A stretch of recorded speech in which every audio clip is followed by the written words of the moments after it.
Good afternoon. Thank you very much for joining the third lecture in the Provost Lecture Series for fall 2018. We have had two lectures before on macroeconomics and on water for Egypt, and now we are moving to a totally different topic, which is art therapy. It gives me pleasure to welcome back Carol Hammal to her home institution. Carol is an alumna of AUC, graduated from art program with sort of like some kind of double major in computer science or deep knowledge in computer science, even practiced computer science for quite some time at Apple. And she's one who decided to move into an uncharted territory in Egypt, which is art therapy. She have made it to Drexel, the home of art therapy, the first program in the world that was established back in the 60s, that's true, in 69, yeah. And she got her master's from Drexel and started a practice here in Egypt 7 years ago. Due to this practice, the only one in Egypt with the qualifications of Carol, Egypt have been put on the map of art therapy and been considered as one of the countries moving towards this important area of therapy. I would like to welcome Carol back home and to listen to her talk on art therapy. Thank you. Well, welcome. So great to see such a great turnout. Students, faculty, staff, right? Majority. Well, great to have you. Thank you for this wonderful introduction. So yeah, it's great to be back home, although I'm one of the generations that come from the Tahrir campus. Quite different, and it's hard to believe AUC is celebrating 10 years already in the new campus. It's been wonderful to see how this place developed to where it is today. So before I start about art therapy, before I start about what is art therapy, why art therapy, I'll tell you a little story of why I pursued art therapy. Why do I practice art therapy? As Dr. Idris said earlier, I was actually a computer science major at AUC when I first started as a student. Very science-oriented, very math-oriented as well, and did computer science for about 3 semesters. Straight A student, hated it. Was really good at it, but just hated every bit of it, and really wasn't me. And I remember I have this story. Did anyone here go to the Tahrir campus at all? Any graduates from there? Awesome. So you remember the platform and the library. And I was sitting there in that library studying computer science theory, which sucks. So actually, I'm someone who's very practical usually, and so don't give me a bunch of theories, I make my own. And reading computer science theory was just torture. I would create a wonderful computer program, bug-free, but come and tell me put it on paper? Heck no.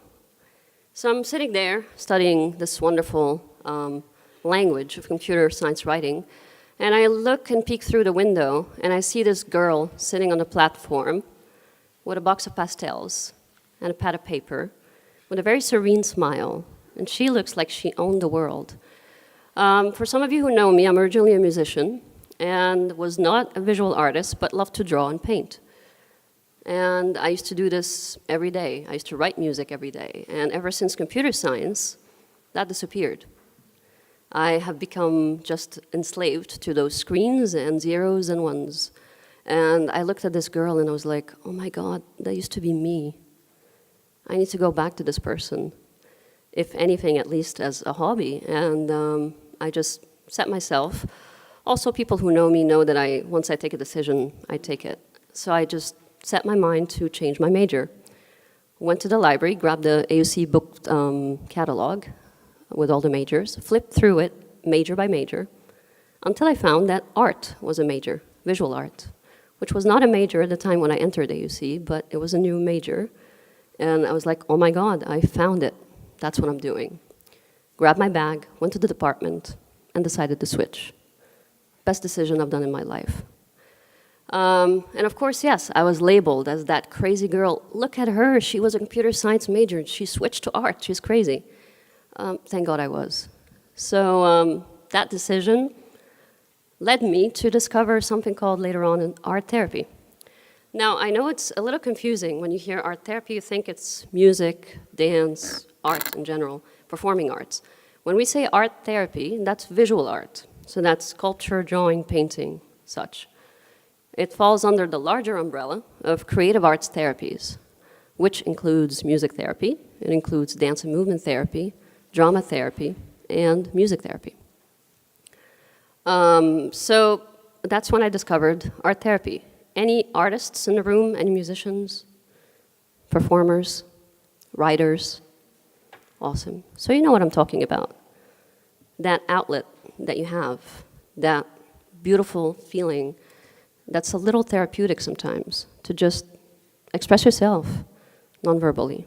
And sometimes, as cliche as it sounds, an image speaks for 1,000 words, it truly does. And so as a new artist in the scene, I really realized the power that I had to express feelings I couldn't verbalize. So I went to my professor, and some of you already heard that story in my TED Talk. I went to my professor and I was like, I drew this drawing in 5 minutes with no concept, no intention whatsoever, didn't know what I was doing, and it ended up looking like a face with very expressive eyes. And I showed it to my professor and I was like, what the heck is this? I usually create art with a concept. I was very cognitive based, still that science part in me. And I had to have something done clearly, and this was just a pure outburst of nothing, 5 minutes, feelings. And the face was so expressive, so she looked at it and she's like, oh, you know what? You just created a form of art therapy to yourself. And I was like, what the heck is art therapy? So we're at AUC, and we get to learn through reading and discovering and searching. So she's like, go to the library, read about it. There was only one book, The Handbook of Art Therapy by Kathy Malchiotti, which now is in its second edition. And for some of you who remember those days, I come from the generation that was exactly in the middle between the time when you still had to pull that never-ending drawer with note cards to find a book. And then this revolutionary web for students and web search and Google. So I do get to search about art therapy, and I find this book, and I realize that, oh my God, someone did link psychology to art. There's a field. It's actually a profession. I thought it was just an idea, a concept, and realized that there was an entire field, an entire world called art therapy. And that's when my journey started. As I finished my art program, the irony of everything, and this is how I've learned to take every step of that journey the way wherever it takes me. What do you think was the first job I landed after finishing an art degree? Yeah, IT, again. So it's like, really? 2007 was a year that was very tricky to find jobs in my generation. And I came with the concept of like, whatever I find, I'll take it. So I worked in a company that did home automation system solutions. So high tech. Did that, and then that led me to becoming later on a business development manager at Apple in Egypt. More IT. And I was veering away one more time. I was like, wait, what's going on here? I dropped computer science to pursue an art degree, to end up in IT for 3 years. I need to stop. If I'm going to take art therapy seriously, and I realized when I searched that this is a mental health profession, which means you don't have the right to practice this field unless you have a master's degree in it, as is the case in any mental health profession. So I was like, okay, I won't just practice, I'll go for training. I had 2 courses of psychology left before I could apply for my master's. So I came to AUC again as a non-degree, and that's when the new campus had just opened.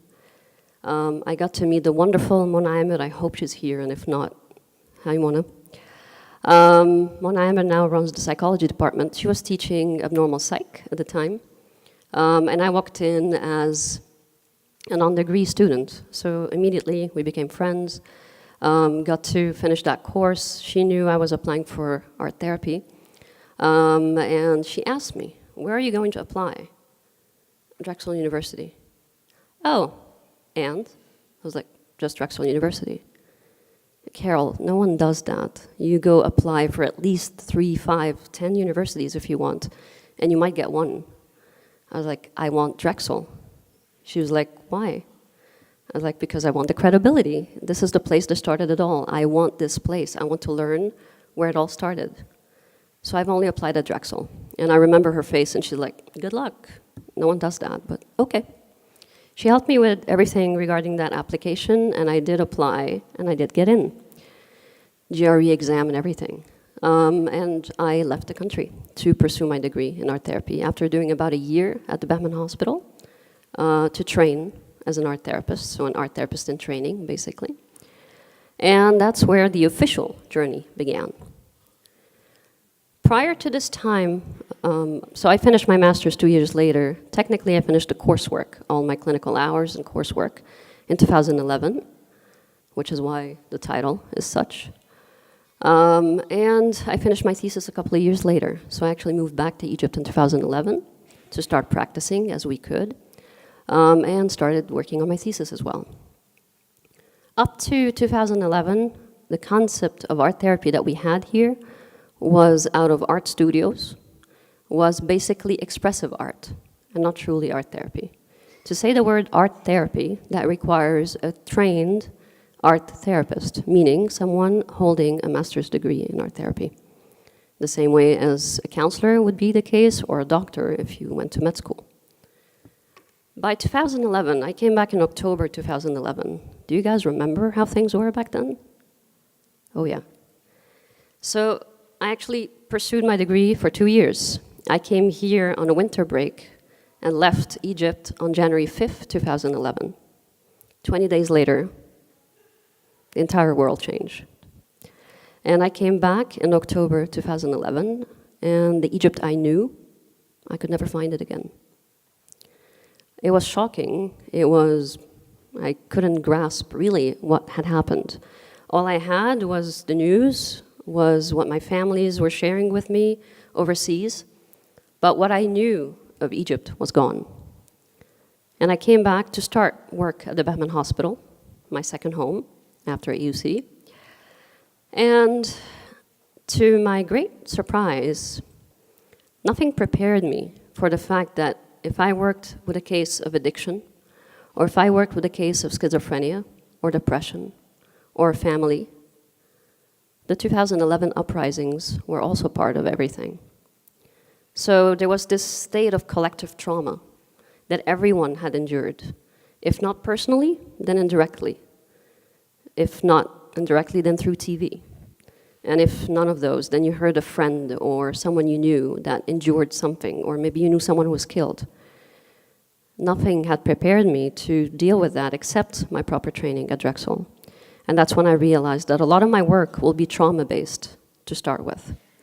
So every person I had at practice, outpatient or inpatient, the 2011 uprisings were part of what we worked on, what they witnessed, how they were dealing with all that. But something much bigger happened. When I chose this title, this is not to refer to the political side of things, as much as it's what happened to our society since. 3 major things happened in 2011. For the first time, I saw graffiti on the walls. You remember those? They've been wiped out, but they were there, visually recording everything that different generations wanted to express. Graffiti was never part of our culture, and suddenly it was there. Another element that happened by then, AUC had its counseling program established in 2009. So they were that close to start graduating their first year, a year later. Also, people were realizing the need for mental health, the need for counseling, the need to process this trauma. And for anyone who's experienced trauma, we know very well that trauma cannot be verbalized. It needs to be expressed, but not verbalized. And that's where art therapy was the perfect welcome package for what was going on. So I suddenly realized that not only was I moving to a country in that state, coming to say, hey, art therapy that's based on ethical, clinical, and academic guidelines is such. It was a great place to start because everyone was so ready for art therapy. Everyone was so ready to find a way to express themselves and to process what they were going through. And that's how art therapy, the movement of 2011, started here in Cairo. And let me walk you through it. So that leads us to art therapy again. Why art therapy? Not just here. Why? What do you think art therapy is really? Can anyone try to answer that question? What is art therapy? Come on, don't be afraid. There's no wrong answer. Go ahead. Beautiful. To express yourself in a painting or a drawing. What else? True. Go ahead. Good.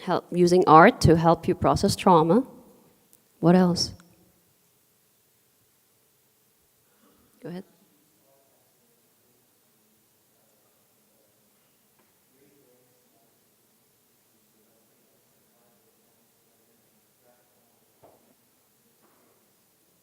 I couldn't hear the last part.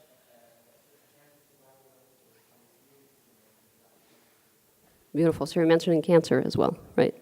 Beautiful. And that leads me to one of my specialties, which is medical art therapy. And that's exactly working with cases like those. Beautiful. And there's no wrong answer. It's all of these, plus much more. To start with, art therapy is a mental health profession that's based on using the creative process of art making to express yourself. Not only to express yourself, but you might have seen the quote that's been in the posters. It's a reflection of your unconscious without trying. It's an automatic process in which that piece of paper or that canvas or that piece of clay becomes a mirror of your unconscious. What we do as soon as we hold a pencil or a marker or a brush and have this first stroke on paper, even if you don't know how to draw, not necessarily at all, but that stroke, as soon as that happens, your defenses are broken, and I walk in. So what that means is that all those defenses that we hold, that also are part of who we are gone. First thing, and if we're dealing with someone who's really nonverbal and very resistant to the idea, what do you think the first thing that you will utter and say when you start drawing? Well, I often hear it a lot. I can't draw. I don't know how to draw. Exactly. And the conversation starts. And that's a wonderful way to start our journey in art therapy. So let me walk you through very few basics. I always start with art therapy history.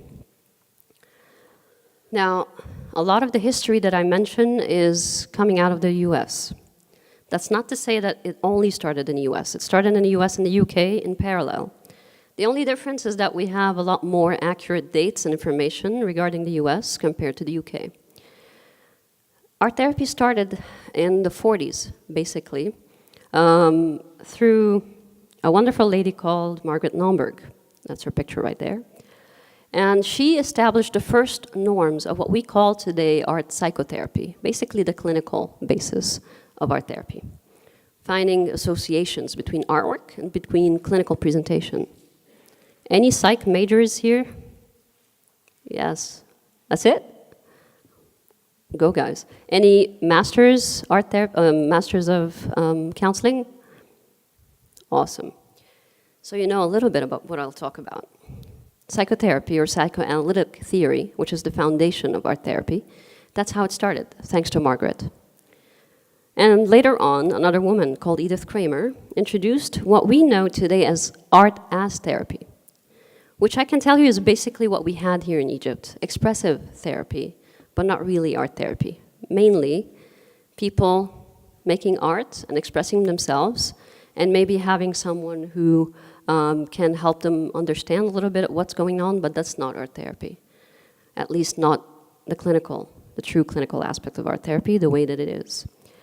And so these two women, and as you will see, a lot of the art therapy history in the US is women, the UK is all men. The UK started about later on in the Second World War. That's when things started to get established over there. But until the 40s and 50s and 70s and 60s, I'm sorry, those two women in the US were creating the art therapy movement until a wonderful lady whom I had the wonderful pleasure of meeting more than once, Myra Levick. Myra Levick founded the first art therapy masters in the world in 1967 in Philadelphia. Back then known as Hahnemann University, now known as Drexel University. She also founded the American Art Therapy Association in 1969, 2 years later, which is our hub, basically, for everything related to art therapy, from accrediting art therapy programs to setting educational guidelines and the yearly conference that takes place. About the same time, a little earlier, the British Association of Art Therapists was also established in the UK, also doing the same thing. So we have those two hubs, the UK and the US, and that's where everything started. It's only in the 60s or late 60s that art therapy has been recognized as a mental health profession. Namely, that it's a profession that requires proper education, graduate level for 2 years, with internship hours, usually about 700 hours for the 2 years. This is where we get to go later on today. Now, the American Art Therapy Association has set the guidelines for what is required to get educated to become an art therapist. I get a lot of people asking me, what do I need to become an art therapist? You need a master's. Unfortunately, for now, in Egypt, we lack that. And that's something that I know I've been working on for many years in hopes, and hopefully today would be our foundation to start something, hopefully, soon. The aim is to eventually have a graduate art therapy program in Egypt. For now, people who want to pursue their degree travel either to the US, the UK, many other places in Europe now, Canada as well, to get their 2-year master's degree. This is just a very quick slide to show you what's typically required in an art therapy master's, which usually combines counseling, like many of you who are doing their master's in counseling are now, and art therapy theory. So we have both together. But let's go back to Egypt. Now, Egypt and art therapy here, before 2011, was primarily studios, art studios, artists, maybe mental health professionals, who had this wonderful idea of helping you express yourself. And in fact, that's a movement that I highly encourage, to have the chance to let everyone create art, because I always say that everyone is an artist. Each one of you, you don't need to have technique to create art. You don't need to even see it. I can tell you from my experience with working with even visually impaired, I always tell them, you don't need to see the art. All you need to do is feel it. And that's what art does. The power of expressing yourself, regardless of how. In art, it's always appropriate. And it's an appropriate outlet of even inappropriate feelings or negative thoughts and feelings. And that's the chance that we have here. Now, in 2011, we started recognizing that art therapy needed to be in psychiatric hospitals, in medical hospitals, in clinics. I currently practice in an addiction unit in a hospital, Bahman Hospital in Helwan, in 2 outpatient clinics, one of which belongs to a psychiatrist who truly believes in the power of art therapy. So he actually opened an entire branch in his clinic with a huge art therapy room where I get to practice art therapy groups and art therapy individual sessions. And I also practice in a variety of other outpatient centers between Heliopolis, Maadi, and New Cairo. That's where we started recognizing that art therapy sometimes could do what a psychiatrist or a psychologist cannot do. Even as a counselor, you'll have a case or two that are so nonverbal and resistant, you don't know what to do. And that's where psychiatrists start referring cases to me. Why? Because I have 2 pieces of information here. I have the artwork, which is always visual evidence of what's going on, and the patient's presentation, whatever they say or don't say. And do they match or they don't? And if they don't, why? So I'll always have art as a guide to tell me what's going on and therefore start my therapeutic plan in the same way that any mental health practitioner would have. The only difference is that some of my tools are crayons and pencils and markers and paint. But the essential foundation is the same as any clinical psychotherapist. We create the same treatment plan, treatment goals, and approach a client in the same way. We just have a different aspect. So in our art therapy room, for example, we have the couch and the seat, but we also have this very appealing art table with 2 seats with tons of art supplies. And I'll always hear something like, oh my God, I haven't touched these since I was like 10 or 8. Or sometimes I'll have artists who come, because for them that's the typical outlet. It's very easy for them to come to an art therapist instead of a counselor. Well, not to undermine counseling. Psychotherapy and counseling are essential. And sometimes I'll refer a case or two to a specific counselor. But what art therapy can do is give us an additional level, the more unconscious level, that might take maybe 10 sessions for a counselor to reach. And in art therapy, you might do it in 2. Why? That's also the danger of practicing art therapy unethically or without training. Art will open up your defenses. It will bring up your unconscious to the surface. For anyone who studied psychology, we know that the unconscious needs to stay unconscious for a reason. It's what keeps us sane. So in a session, I really need to have proper training to know, once you walk in and you start making art and you're this open book, everything's out, I need to know how to let you close that book before you leave my session. The last thing I want is for you to leave my art therapy room an open book, because that's more dangerous than actually not even starting to open the book.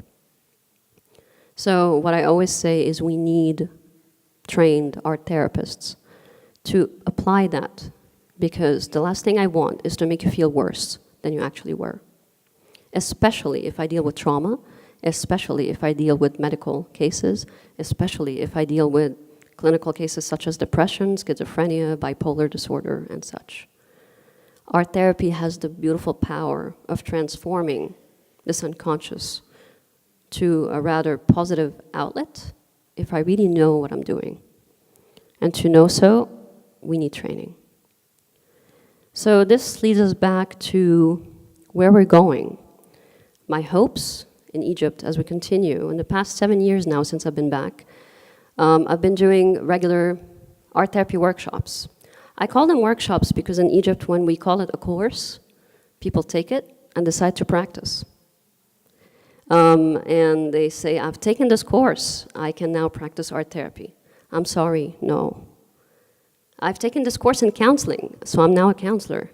No. I'm sorry, it doesn't work this way. So even though it says workshop, it's actually a 2-day course covering 6 hours total of everything from art therapy history to art therapy theory to art therapy practice, using an art experiential in both days, and you get a certificate of attendance at the end. The aim of this workshop, which I've been offering since 2012, still today, was to do 3 things. 1, educate Egyptians about what art therapy is. 2, raise further awareness about what it is, what it can do, and what it cannot do. And C was to hopefully find new art therapists that can emerge out of those classes. And in fact, that's what happened.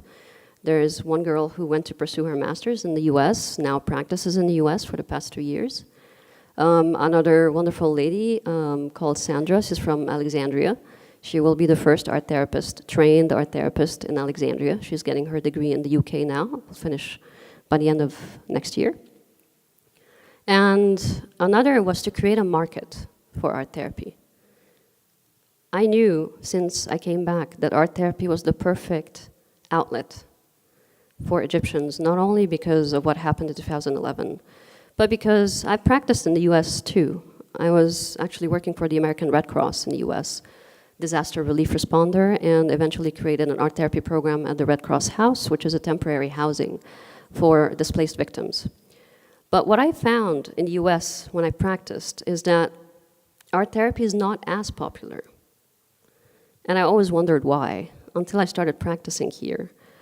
And I always said, okay, Egyptians, our culture, we're very expressive by nature, yet very conservative by nature, which is why art therapy works so well. In the West, people are not as expressive, but they're much more open. And because they're more open and the stigma is not as bad as here, counseling is very common. To go to a counselor in the US or Canada or in the UK is a little more common than here. So why do I need an art therapist? And that's what I always said here. People here resisted going to a counselor. I don't want to talk about my private life. I don't feel comfortable seeing someone I don't know. It's like, fine, you'll come. You don't need to talk. Art will do all the talking. But of course, we all know that what happens is that as soon as you walk in and you have this stroke, you start saying, I don't know how to draw. And the conversation starts. And we have all defenses off, and our sessions begin. And that's where I hope to continue to have that ability for every passionate Egyptian who wants to pursue this career to find a place to get trained, properly trained with a master's, and come back, because we need more of you. And by the way, whenever you need any help finding a school, just let me know. I'll be more than happy to help you find one that's suitable. Till then, this is just a very quick brief of what we just discussed, how things evolved here in Egypt since 2011. The movement from studios to hospitals and clinics. And AUC actually helping us so much by finally having people who get their master's degree in counseling in Egypt. What used to happen before is that people went to the UK or the US, got their degree, and got tempted to work abroad and never came back. And now we have the chance to do this right here, to get proper education and internship hours and get to practice. And thanks to this, ever since 2011 until today, there's more outpatient centers than there's ever been in Egypt, in almost every residential area. So this allows also art therapy to spread even more, and I hope to continue that to happen every year. Till then, let me just walk you through where we're at today. I had the great pleasure to have an official visit earlier this year by Mrs. Karen Pence. Mrs. Karen Pence is the second lady of the United States, which means she's the wife of the Vice President of the United States of America, who took art therapy as her official initiative, which is called Art Therapy, Healing with the Heart. And you'll see that art is actually stylized in heart. What she has done with this profession, starting in the United States, is elevated and finally bring the awareness that the US needed. And I had the great pleasure to receive an email from the White House earlier last year, which I thought was spam, by the way. Like, why am I getting an email from the White House? Must be spam, delete.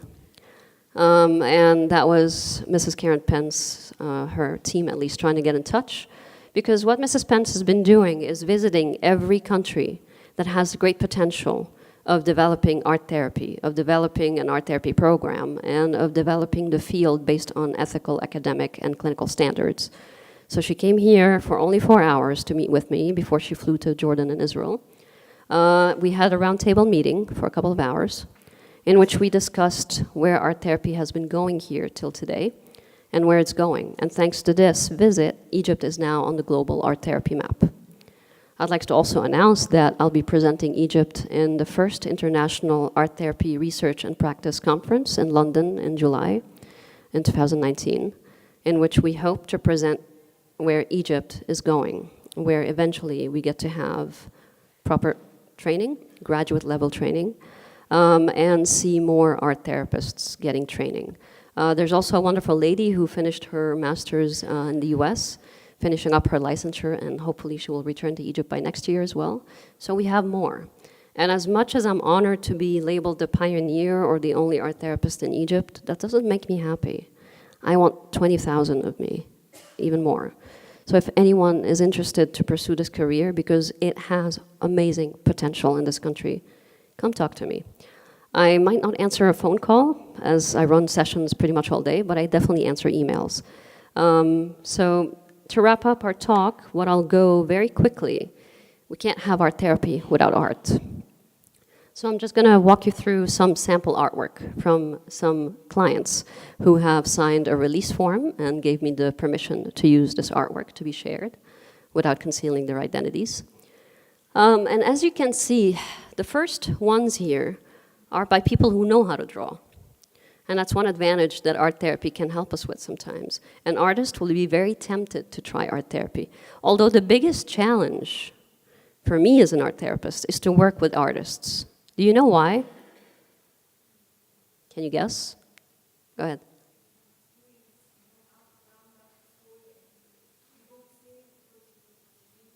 Exactly. They have technique. So there's more conscious than unconscious in this artwork. There's more intention in it. And it takes me at least a couple of sessions to actually push away all this conscious and get to see the unconscious hidden underneath. It's also very tricky for them to let themselves be and to let themselves express without worrying too much about how it looks. Because I really don't care how it looks. I don't even care if you finish it. I never would care about an art therapy, an art product. What I really care about is the process. What art material did you choose? Because every art material has meaning in art therapy. What did you do? What didn't you do? How much time did you take? How were you sitting? What did you say? What didn't you say? How strong was your line on paper? How big was the paper? Your use of space? The details you've added or omitted? How many times did you erase? All of this is the process that takes place when we analyze an artwork. And this, the two on the left right there are for the same patient. And you get to see, and she was really, this is a case of borderline personality disorder, if anyone from psych is familiar. And this was talking often about the mask that she gets to wear with everyone. No one can see her, the picture in the middle. And the one on the left was when she was contemplating suicidal thoughts. And so the beauty of suicide and how she saw this as a relief for her pain. Of course, in therapy, we don't take suicide lightly. This is usually a major red flag. And this is, again, where training is very important to know how to handle suicidal thoughts and when to refer them. And finally, on the right, which I think is a very expressive image of an adolescent who is really in confusion between what she thought her heart says and what her mind says. So you can see the brain is holding a key to unlock the prison in which the heart is locked. And she was expressing her confusion between wanting to do something she really loves, but logic saying where she needs to go instead. And she wasn't ready to share it with a group, but she was ready to share it visually. And again, this is when we say art speaks for 1,000 words. Another group of artwork, and that's usually inpatient artwork. The top left picture shows a tree that's bleeding. That's a case of schizophrenia at the hospital. And you can see that the tree is quite distorted. It doesn't look like the tree we know, to the contrary, to the one next to it. And this is where we get to understand why does the tree look this way? What's the bleeding about? And this was a case of schizophrenia dealing with hallucinations. And he actually also had self-mutilation, which is self-cutting. This was a case in which he represented that through the tree. In the bottom, this is a task that I developed that I love to use oftentimes with either addiction or pain management. Basically, it's a script bottle, which we get to rename creatively, and inside we put some strips of paper. In each strip, there's a coping skill. So if we're dealing with pain, I usually let them write down on each strip of paper a coping skill that you would do when you're in pain. Use a heat pad, or talk to a friend, or take a hot shower, or read a book. For addiction, it's usually to process their cravings. So as soon as they have cravings, they pop that bottle open, pull a strip, and it says, call your sponsor, or call a friend, or go see your therapist. And they need to do whatever that strip of paper says. It's a very powerful task that I love to use in Inpatient a lot. And finally, one that doesn't need much explanation, a volcano.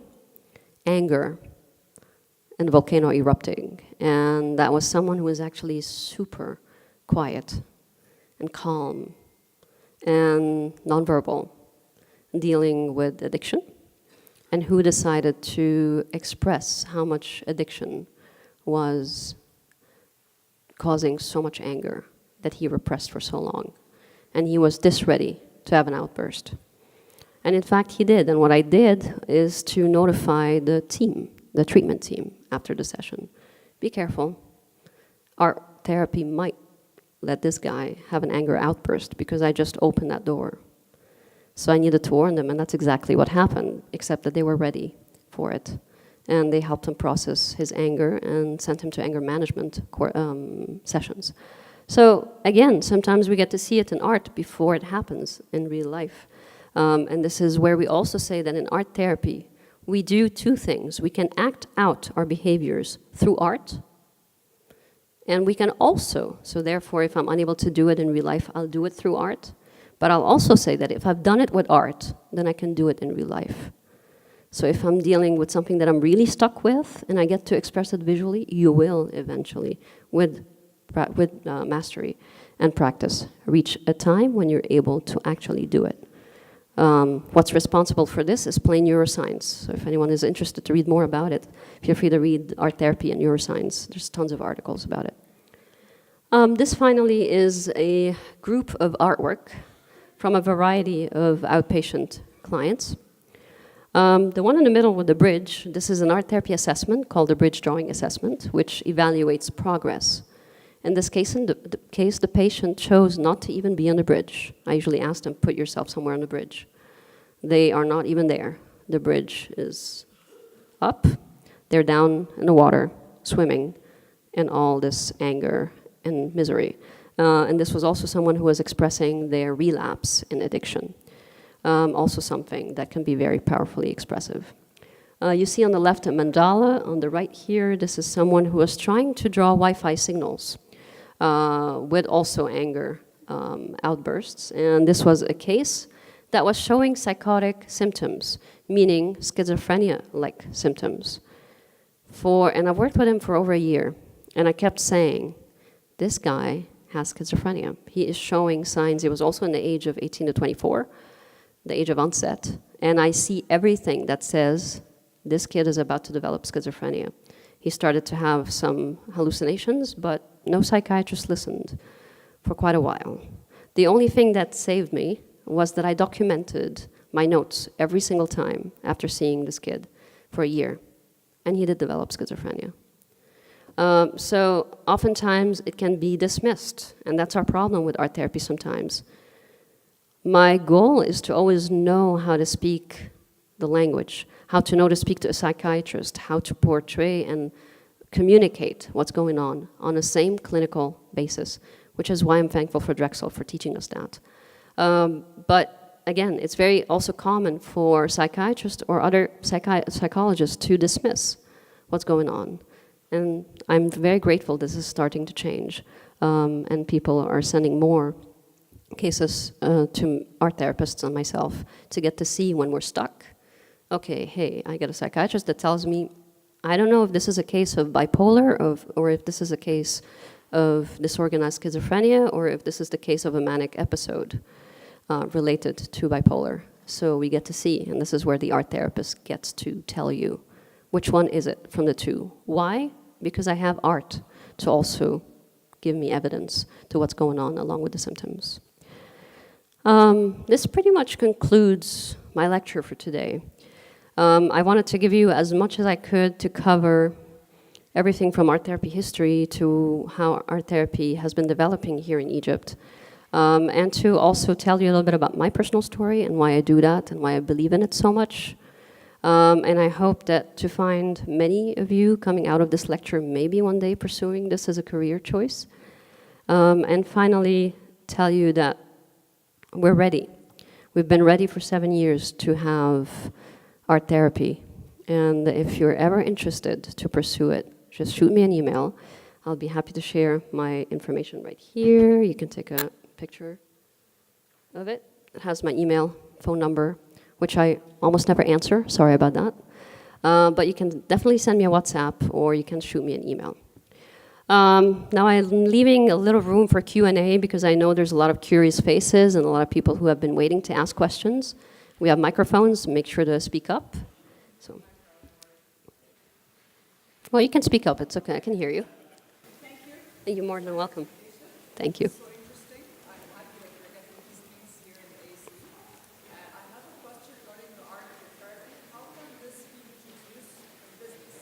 In business, that's a great question. I've actually done it a few times.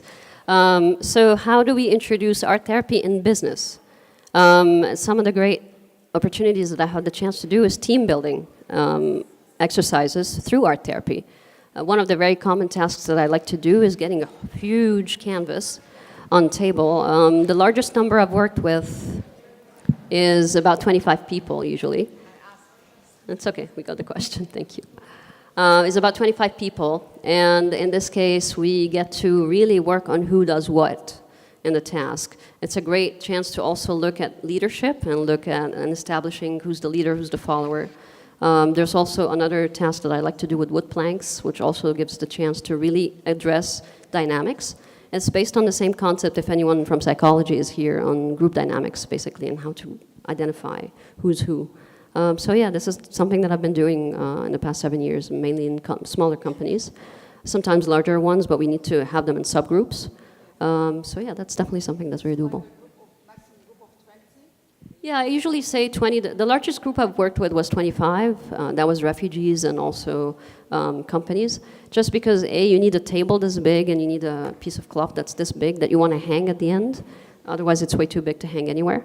And we can have all like maybe five groups of 25 if you want, if you have this large of a number. That's usually the only trick, like how to, divide people in groups. What I like to do is departments. So I would have one session, a department of 10 people, a department of 20 people, at least people who really work closely together. Then we get to work on that. So you're more than welcome. Thanks. Go ahead. There's a microphone coming your way, because I might not hear you. Oh, okay. Sorry about that. I'll be right with you. Hello. Hi there. Shall we come to the conclusion that art therapy is something that complements psychotherapy and that works hand in hand with the discipline? I mean, it could, or can we rely completely on art therapy for a recovery, a case? Good question. Both. It can be complementary in some cases. For example, if I'm dealing with a case of schizophrenia, I need medication, so I need a psychiatrist.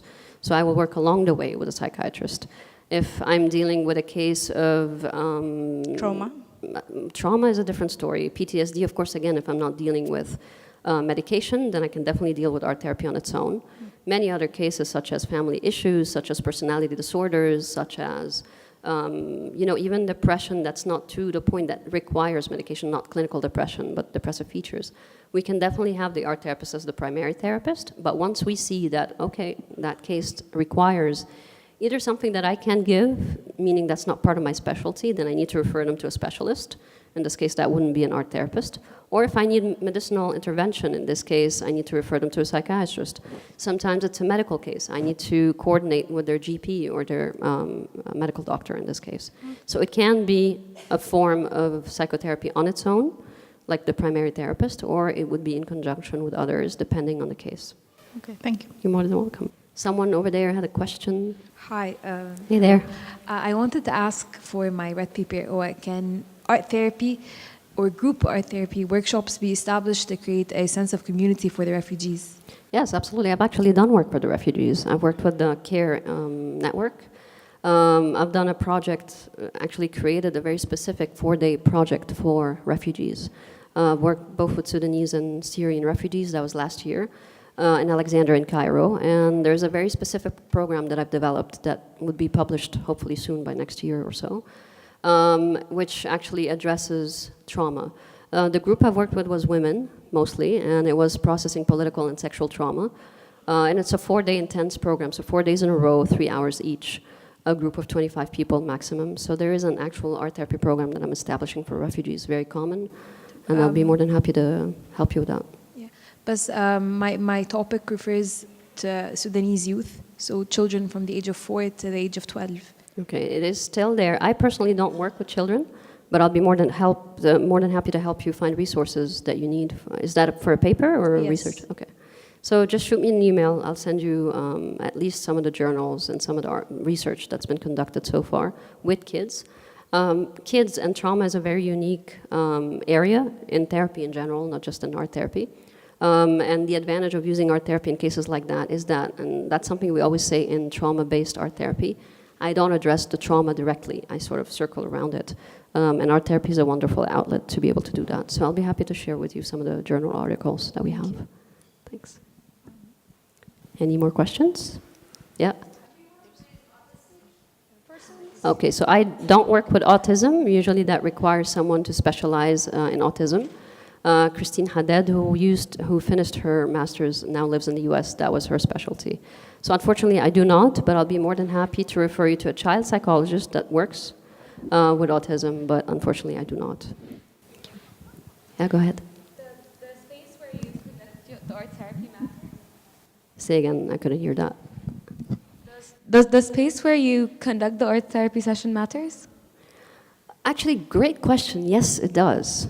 Art therapy and the setup that we have, it needs to be somewhere in between a studio-like environment and a clinic-like environment. No one wants to walk in a room that looks so sterile and clean and neat that feels very much like a counselor's room.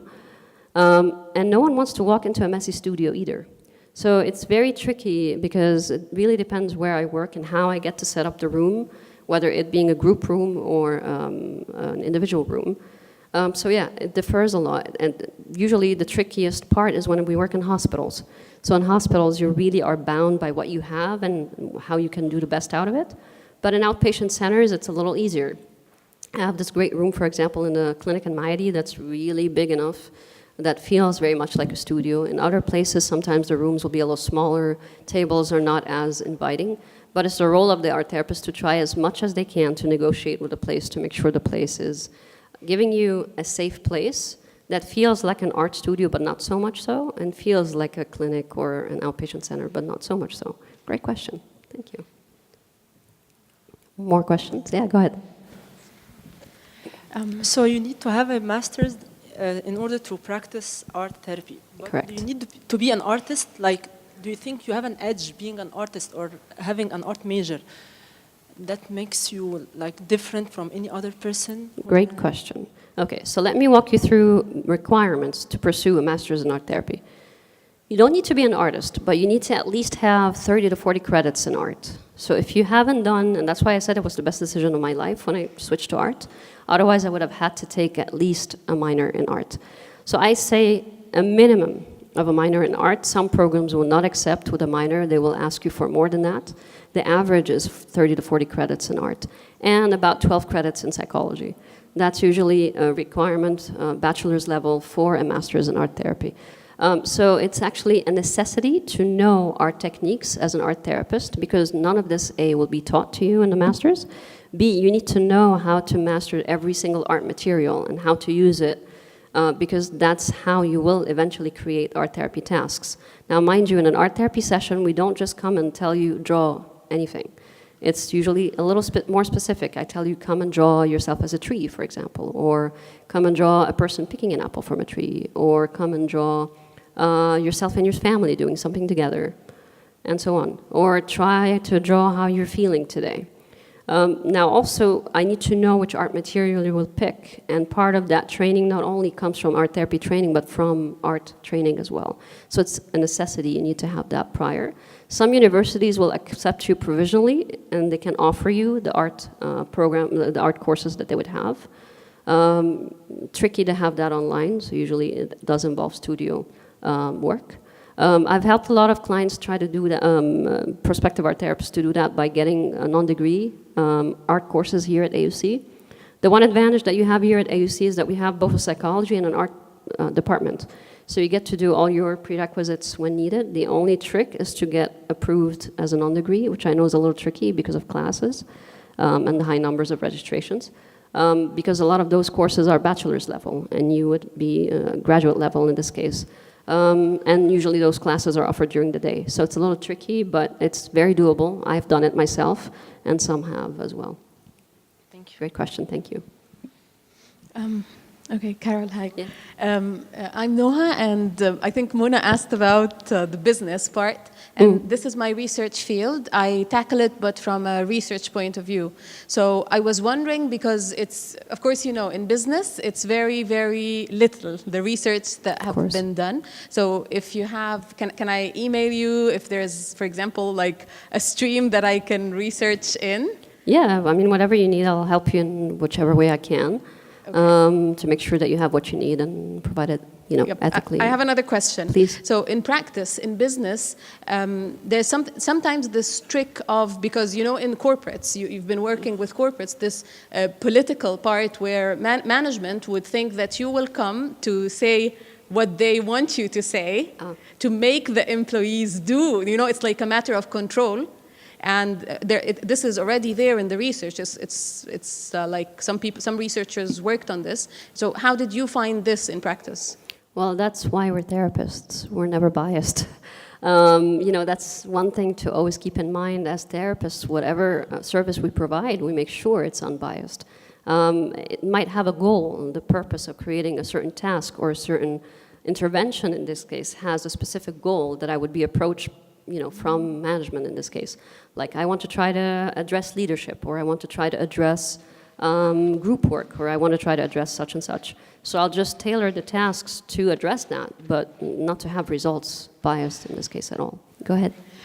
So how many Egyptian patients did you deal with recently? Or you said that Egypt has the potential of being one of the leading countries that practice art therapy. So what are the numbers, أو يعني approximately كده? Well, I can't give you full numbers. What I can give you is number of patients that I see. I'm only one person.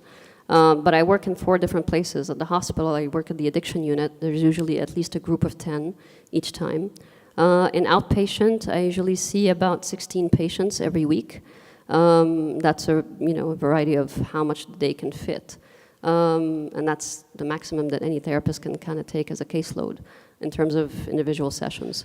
Then there's groups and workshops. I've been running those workshops since 2012 for every single month of every single year, minus the 2 years when I was in the US working for the Red Cross. But yeah, that's to show you how much demand there is. The workshops usually have people, at least 5 people, sometimes more, sometimes less. Open studio art therapy groups usually have about 6 to 10 people. I run them every other week, have been so for the past few years now. So there is demand. The only problem is I'm only one person, and I can take this many cases, but there is a lot of demand. Thank you. Thank you. Here, please. No, one more question, go ahead. Potential to have an MA degree in art therapy at AUC? Well, I'm dreaming of that. So the person to ask this is AUC I administration. hope so, because I'm an art major, and I would love to do an MA in art. That would definitely be my dream, has been my dream for the past 7 years. And hopefully, maybe, this would be the start of some groundbreaking potential. So Thank you. Thank you. I'd like to thank you very much. Thank Heba for bringing up the topic and the speaker to me. Amal and Heba for the organization, very good organization. Thank you all for spending the time. And thank you, Carol, for bringing this knowledge to Egypt and this knowledge to AUC. And we hope we'll be harboring this knowledge at a deeper level at AUC. Thank you very much. Thank you so much. And thank you. Please thank the Provost to start with, Mr. Ihab and Mr. Ala as well. Thank you so much for bringing me this opportunity. Looking forward to see you all. Thank you.